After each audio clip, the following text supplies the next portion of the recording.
SP Rahul बाहरेट हमारे साथ phone line पर जुड़ रहे हैं। राहुल जी, आपका बहुत बहुत स्वागत है पत्रिका टीवी, और साथ में आपको बधाई ढेर सारी कि इस एनकाउंटर को अंजाम दिया गया है। राजस्थान के लिए आतंक का पर्याय था आनंदपाल, किस तरह से चुनौती बना हुआ था, और ये पूरे रात भर का ऑपरेशन के बारे में तफसील से आपसे जानकारी लेना चाहेंगे। रात में हमको शाम में एसओजी की और नागौर पुलिस की टीम को सूचना दी थी कि यहाँ पर लोकेशन होने की पूरी संभावना है। उसके बाद 4 अलग अलग पुलिस की टीमें, एसओजी, नागौर पुलिस, हरियाणा के पुलिस का एक कंपोनेंट एंड चूरू पुलिस जो लोकल हमारे यहाँ की पुलिस है, हम सारे यहाँ पर मिले एक जगह पर और हमने एक स्ट्रेटेजी बनाई। और उसी स्ट्रेटेजी के तहत हमने घर को घेरा और फिर अंदर जब जैसे हमारी घर के पास एंट्री करने लगे तभी हमारे ऊपर सबसे फायर आने लगे, जिसके बाद में मुठभेड़ काफी हुई और काफी बार वार्निंग देने के बावजूद फायरिंग बंद नहीं हुई। हमारे 2 जवानों को गोली लगी और फाइनली एनकाउंटर जब खत्म हुआ तब आनंदपाल जो है उनकी डेथ हो गई।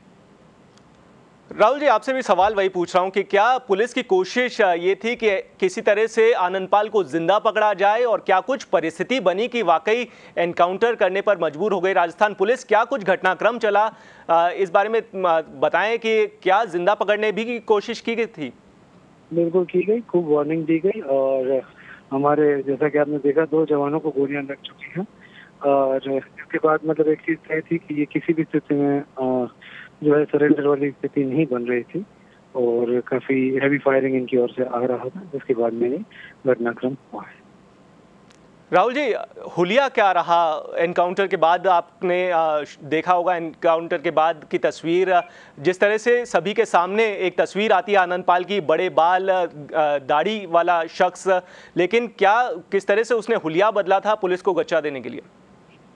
ऐसा कुछ नॉर्मल ही जो सूरत हाल थे उसमें नॉर्मल ही थे, ऐसा कोई विशेष हुलिया बदलने वाली चीज अभी तक नजर नहीं आई।